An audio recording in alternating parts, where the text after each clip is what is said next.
Alaikum, dear viewers of the Al Hadi podcast. We hope that you're keeping safe during these most uncertain times, and thank you for tuning in. Last year, we launched a series called Keys To Qadr. That was our first season, and it went absolutely fantastically. The topic of Series 1 was the surahs of Maha Ramadan. Because of the great response that we got, we've decided to do a Series 2, which is now on the du'as of Maha Ramadan. We hope that you enjoy listening to these podcasts as much as we have enjoyed recording them for you. There's lots of bad examples, lots of really lame jokes, but there's a lot of great content as well. If you enjoy the podcast, please make sure to share the poster so that other brothers and sisters can gain from these podcasts as well. We hope that you and your families are safe. Take care and stay at home. But let me introduce my co-host first, who is Abbas Ali Ghulam Hussain, and my name is Abbas Ali Manji. The special host who has joined us all the way from Birmingham is Sheikh Nuru Mohammed. Assalamu alaikum. Wa alaikum assalam wa rahmatullah. Thank you so much for having me. Thank you for being here with us. You are a very difficult man to track down and to get. However, it's an absolute honor for us to have you. It's a great pleasure. It's a great pleasure. So thank you very, very much. Thank you for having me once again. Great. So, Sheikh, obviously there'll be a couple of episodes on on kind of this series. But I suppose the first thing is, how are you? I'm good. I'm doing well, alhamdulillah. During this lockdown, we are living in unprecedented time.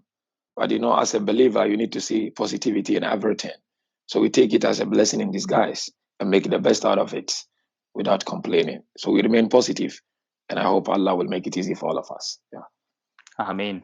And this is going to be a bit of a different Maha Ramadan, don't you think? Because obviously, we've never really done Maha Ramadan at home. It's always been, however many days you go to mosque, there's always been that mosque element or socializing element. Yeah. Let's go out for dinner. Let's go out for dessert. Let's go out for, let's say, other things that we won't mention on the podcast. However, for example, like chai.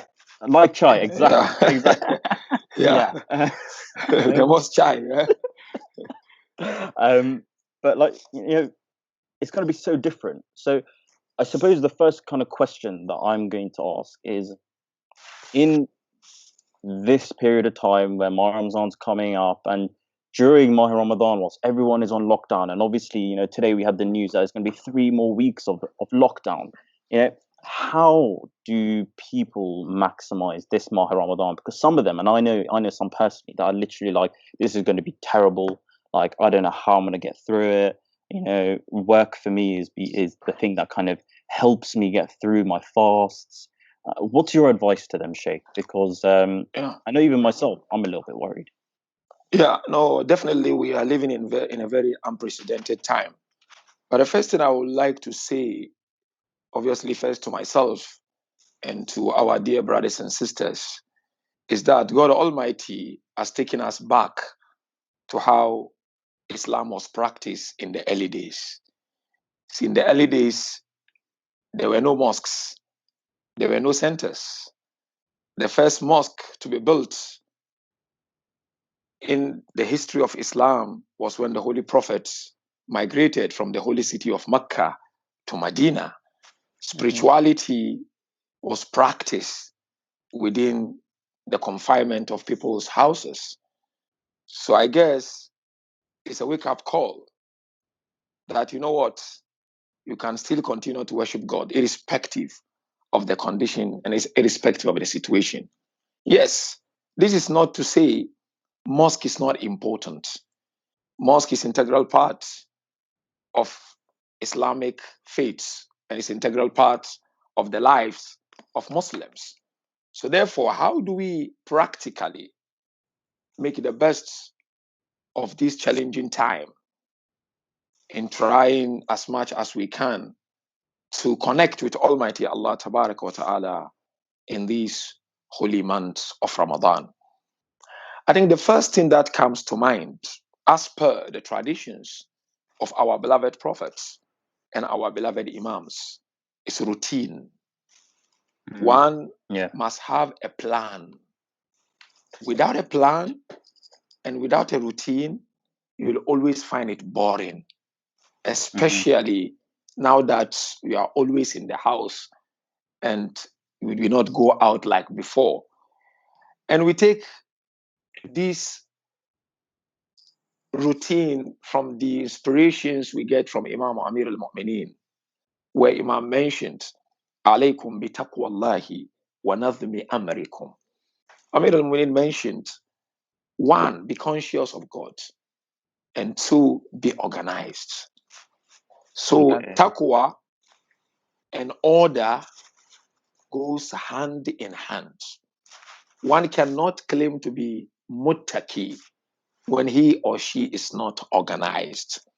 So the first point really is to seek to be organized, is to plan, because without planning, then the Ramadan will be definitely boring. Yeah. Okay. And I think it's probably easier said than done, right? Because I think many of us will sort of wake up a bit late and then have the urge to just maybe sit in bed for a bit longer than normal, and then that longer than normal becomes up till Dhuhr time, and then we finally get up. It is a bit harder. It's harder to do than it is to say, but you're right, Sheikh. It is about having that mentality, and I suppose we've still got when this podcast is released a couple of days before Ramadan to sort of just get in that mindset and prepare ourselves for it. Yeah. So I think, when we talk of having a plan, as you mentioned, it's easier said than done, but there are things that we can put in place as a Muslim, as a believer, to ensure that you go according to that plan. I always tell people, when it comes to our livelihood, when it comes to our studies, we do have timetables, especially when the exams are approaching. We make sure that we have our personal timetables and we try as much as we can to follow those timetables. Absolutely. The month of God is Ramadan. Imam Zain al-Abidin in Sahifatu Sajjadiyah described the essence of this month. To such an extent, he referred to this month as month of Islam, as month of self-building. So therefore, this is a big deal in Allah's encyclopedia. And if it is a big deal, what is expected of us is to have our own personal timetables. At least if you cannot have it as an individual, as families, you need to have a timetable. Yeah, you wanted to say something. So, for example, like what would be in your timetable, Sheikh? Like, obviously, your responsibilities are a lot more. However, like, what kind of things do you think we should actually? So, not just kind of youngsters, not just old. Like, what can everyone kind of add? Like, obviously, Quran, for example. Yeah. But what else? Like, time for Quran, time for family. Yeah. Yeah. So when I look at our situations, and I'm inclined to suggest the following timetable. And this timetable that I'm suggesting is as per the known tradition of Imam Ali alayhi salam and Imam Ja'far al-Sadiq alayhi salam. The tradition is known to all of us, but sometimes people do not take time to reflect and ponder. We do not pause.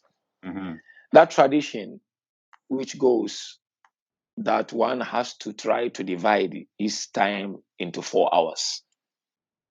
Into 4 hours.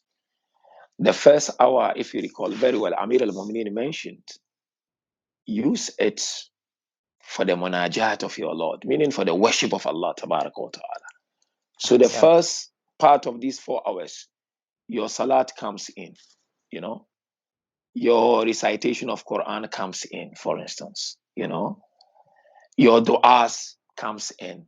Allah doesn't expect much from you, expect that quality from you. So that's one. So one, you will say, what? My Fajr, Zuhur, Asr, Maghrib, and Isha fit in. And then in between, I will have, say, 10 minutes to go through verses of Quran and reflect. Or 15 minutes, or even 5 minutes. You want to do just one verse every day. is better than nothing. You know, the idea is not to complete the entire Quran. It's for Quran to have lasting impact in your life Yes. and on your soul. It's not about just you want to finish to go out and be telling people, you know what, this holy month of Ramadan, I managed to finish how many separas. That's not the idea. The idea is Quran has a special effect on people's life and on the souls of people.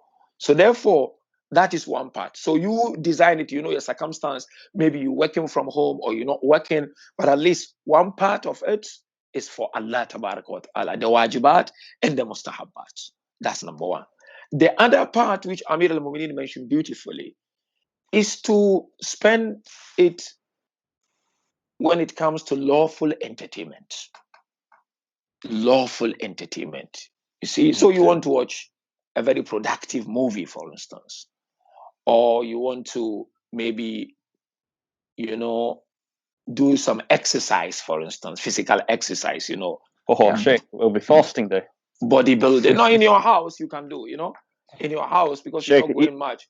I'm telling you, even in this quarantine, getting myself to do some exercise has been difficult. You need to try. That's why routine is crucial and planning is important, isn't it? Trust me, it's not the routine, Sheikh. It just never happens.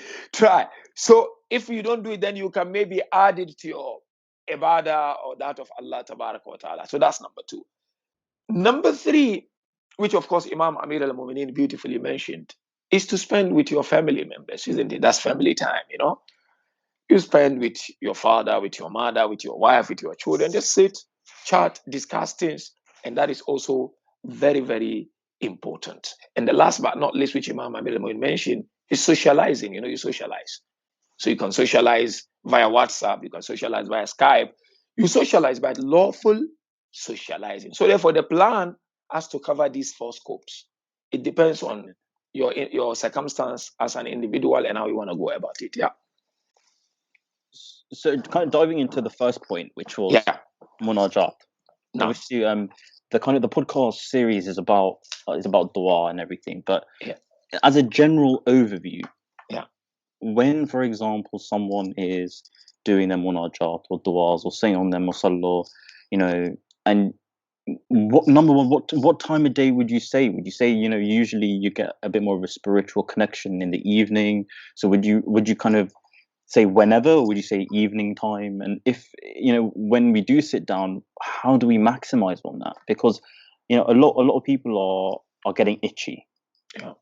How would you recommend us kind of really maximizing that time, Sheikh? Yeah, absolutely. You know, Allah is everywhere and at any given time, you know, and Allah is forever willing to listen to us. It all depends on us as individuals. And as philosophers mentioned, the challenge is not with the giver, it's with the receiver. We are on the receiving end, and Allah is on the giving end. So He gives every minute, every second. It then depends on you if you've got the capacity to take from Him. Now, when we talk of a time, obviously in Quran, Allah swears by time to tell us how important time is. Typical example, wal asr, isn't it? That tells us time is crucial. But times are different. Sometimes are more powerful than the others. And out of all the times, night times are more powerful in the eye of Allah subhanahu wa ta'ala. Because things are quiet during the night. And you are able to really relax and talk to Allah tabarak wa ta'ala.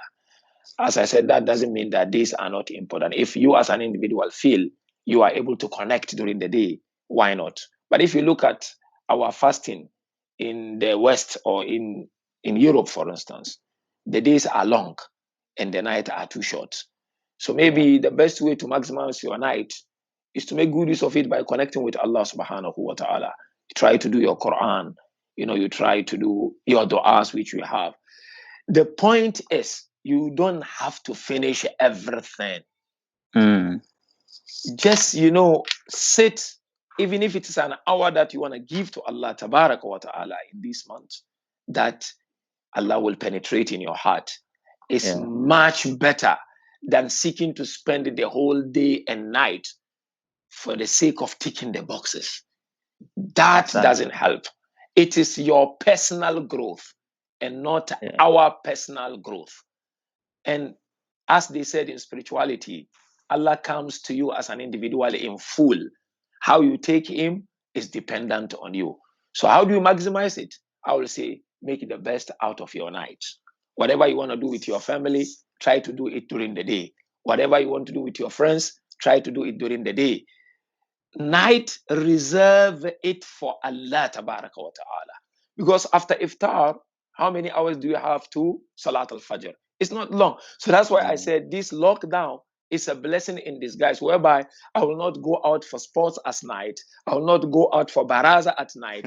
Why can't I use it for Allah Tabaraka wa Ta'ala and pledge Allah to say what? Ya Allah, I truly want this Ramadan to be the best of all my Ramadan because I have enough time. And Amir al-Muini mentioned, whenever an act of worship comes to you or is presented to you, go into it as if it is your farewell act of worship. So let's take this Ramadan as if the farewell Ramadan, meaning after that, we may not be alive in this world. So that's really night. Use it the rest of the days, use it for something else, inshallah. Reading or whatever you want to do. Yeah. Wicked. Absolutely fantastic. So it's that kind of quantity. It's the quality over quantity, isn't it? Absolutely. That's very important. That's why you see there is this saying of Imam Khomeini. Imam Khomeini spoke about, dua ut tawbah, people would always want to finish it. So Imam Khomeini heard about this. He said, no. If you can even divide dua ut tawbah throughout Ramadan, you start on the first day and then finish on the last day, and you feel it is more important than you wanting to finish every night one dua ut tawbah, every night one dua ut tawbah. Yeah. Good. And I guess just on what you said previously, you mentioned like using this time and the night as best as you can. It's also a case of sort of managing your time and sort of doing what you can do. Would you not say? Like, I mean, I feel like people, and myself included, we sort of are on that like Ramadan hype in the first few days, and you sort of do everything, but then very quickly it starts to sort of burn out. And so I mean, from my own personal experience, I feel like it's also a case of sort of starting slow and building that consistency rather than just trying to do as much as you can and then absolutely that's really important. Definitely, the reason as to why people normally decline when it comes to their spirituality is because they take more than they can bite and chew.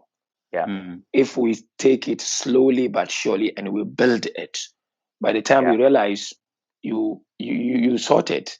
So definitely I will strongly recommend, dear brothers and sisters, especially our youth, take it slowly, take it lightly. Maybe one would say, my plan is I'm going to focus on perfecting my obligatory prayers, for instance. Fajr, Zuhur, Asr, Maghrib, Isha. I don't want to add so much. Any other thing is bonus, but I'm going to focus only on my daily obligatory prayers. You focus on that. That is more than enough, and Allah is more than happy with you. No, someone will say, you know what? My daily prayers were always on time, so I don't have a problem with that. What I'm going to do now, I am with my family. I'm going to start establishing congregational prayers with my family because I never, had that opportunity, before this lockdown and even during this lockdown before Ramadan. So your task is to do what? I'm going to now focus on congregational prayers. I'm going to try as much as I can to be able to achieve that by the end of the Holy Month of Ramadan. It is more than enough. No, someone will come and say, you know what? My salat on time is perfect. Congregationally perfect. My challenge is I don't know how to recite Quran properly. I really stammer. I really struggle, and I hardly had time to go to the mosque, Quran Khani and all those things. So I am now going to take this Holy Month of Ramadan to seek to perfect my recitation of glorious Quran. Excellent. If you achieve that by the end of Ramadan, perfect. No, someone will say, you know what? My recitation is perfect. Now I hardly reflect on the verses of Quran. I only recite here and there. And Amir al-Mu'minin told us, don't just recite for the sake of reciting. You need to reflect and have a bit of understanding of the verses of Quran. So I will say, you know what? I'm going to now start reflecting on the verses of Quran. So each and every person is unique in the sense of what is it that we want to perfect ourselves. And so therefore, take more and you can achieve more. To me, that is what works. And as you beautifully mentioned, if you take a lot, then you will end up not doing anything. And one important thing really, which I want to indicate here is that sometimes you will say, you know what, my worries are not really these obligations or even recitation of Quran. My worries are sins. There are sins, or there is this particular sin that really is bothering me. Whenever I made my mind and I tried my level best to stay away from it, I will find myself indulging and doing it. So what I'm going to do in this holy month of Ramadan, I'm going to pledge between me and Allah. And I'll focus on asking Allah Tabaraka wa Ta'ala to help me and to soften my heart to stay away from it. And if one focuses on that, why not? Perfect. Ahsant. So therefore, identify one particular thing you want to work on and keep working on it. Keep asking Allah for it. And inshallah, you will see by the end of the holy month, you'll be fine. And other parts of your life will be taken care of by Allah Tabaraka wa Ta'ala. So that really takes a lot of kind of self-reflection to actually understand and be able to really kind of pinpoint, which a lot of people will find quite difficult, I think. To be like, you know what, you don't do this properly. So, like even when I'm thinking about myself, like I'm like, you don't do this properly, or you do, this, that, or the other, or you don't, recite exactly on time, or I definitely don't recite enough Quran that I should. So I think it's a matter of the listener to really just kind of think about it and just be honest. I don't need to tell anyone, I suppose, isn't it? It's just you, right?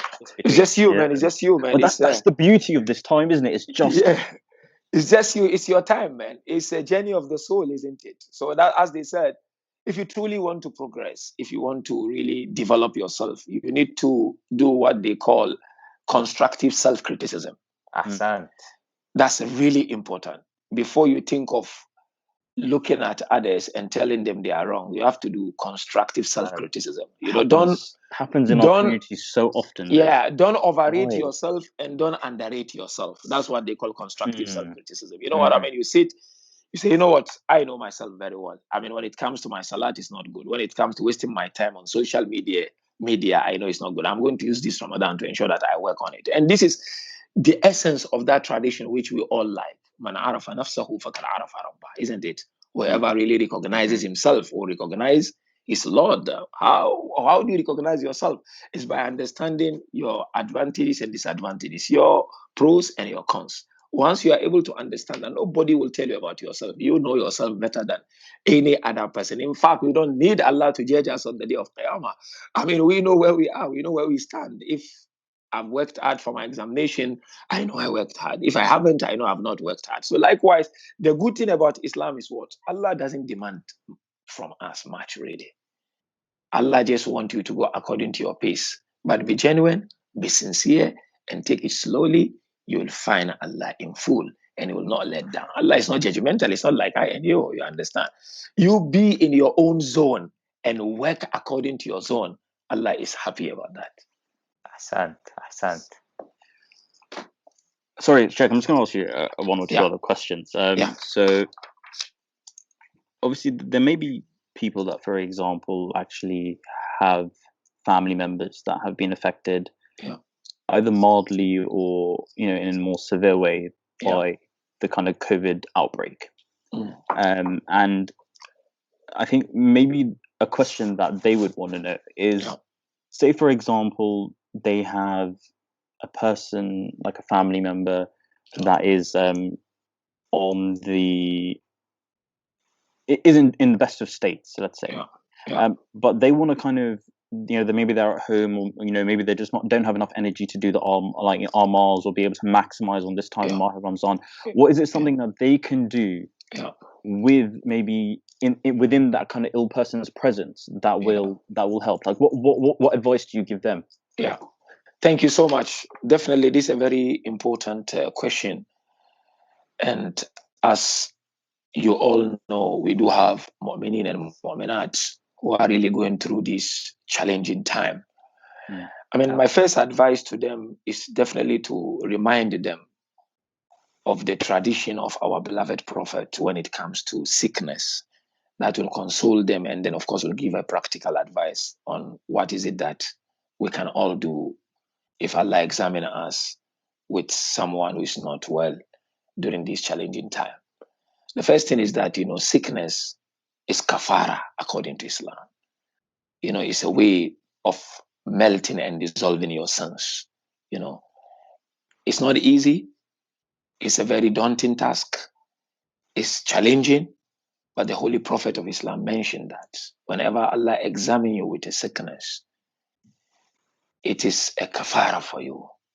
It dissolves your shortcomings. So that is really something to console ourselves and to console mu'mineen and mu'minat who are going through this challenging time, either themselves or their family members. The second thing they can do practically now, and this is also as per the tradition of our beloved Prophet, is that serving that person who is not well is the highest form of ibadah. Is the highest form of ibadah.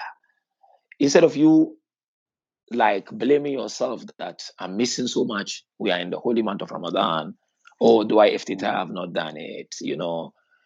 Munajat of Imam Amir al-Mu'mineen, I'm unable to do. You've got the greatest struggle towards Allah Tabaraka wa Ta'ala, and that is to look after the sick, isn't it?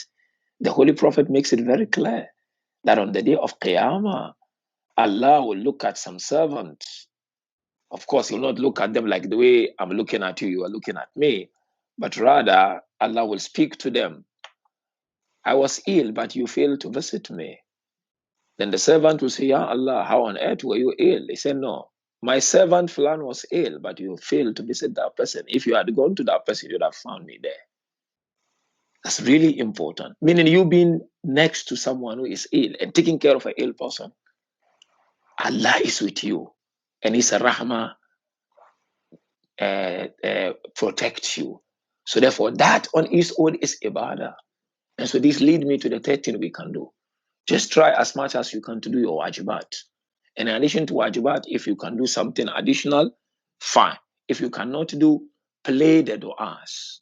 Play the du'as. Put a DVD or TV station or on your phone. Just play the du'a. The Quran, play it. The A'mal, play it. It's more than enough for you to be granted the reward of participating in the A'mal of the Holy Month of Ramadan. So therefore, my humble advice to all mu'minin and mu'minat in this challenging time is that if you have someone within your family who is really struggling and battling, take care of that person. Your Ramadan is sorted by Allah wa ta'ala in terms of the A'mal and in terms of the ibadat, inshallah. Don't worry at all. Don't worry. Ahsan. Wicked. Sheikh, I'm going to ask you one last question, and then I think we'll wrap up for this pod, if that's all right. No problem. The Prophet, I was doing some research, and I came across a quote from the Prophet where he said, "Everything is zakat, and the zakat of the body is to fast." Absolutely. And I think it would be quite nice to, however many pods we're having, to have a kind of a golden nugget right at the end, which is maybe kind of clearing up some misconceptions. So my question to you is, a lot of people struggle between the difference between sadaqah, khums, and zakat. Lovely.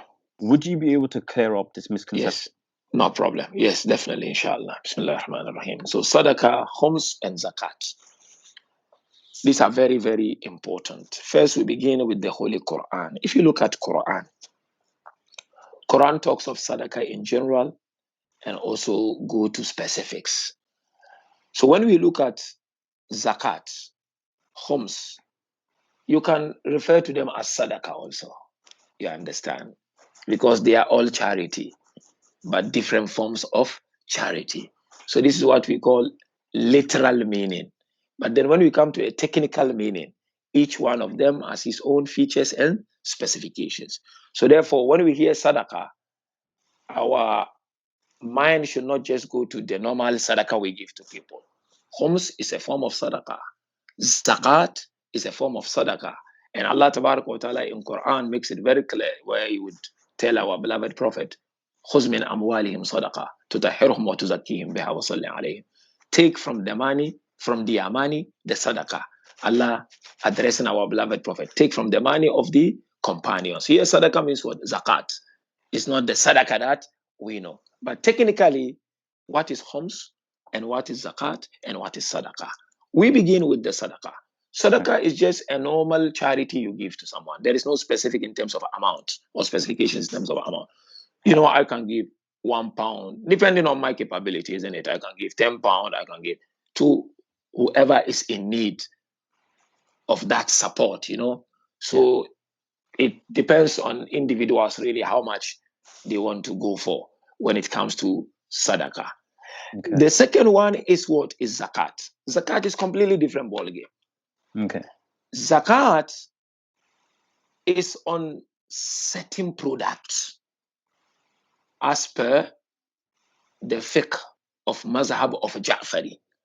Okay. We cannot take zakat on every single thing. Zakat is on agricultural products, on mineral products. And agricultural product, there are so many discussions, of course, in the books of our fiqh. So mineral product could be oil, or it could be gold, it could be silver, for instance. Okay, agricultural product could be sheep, could be cows, could be camels.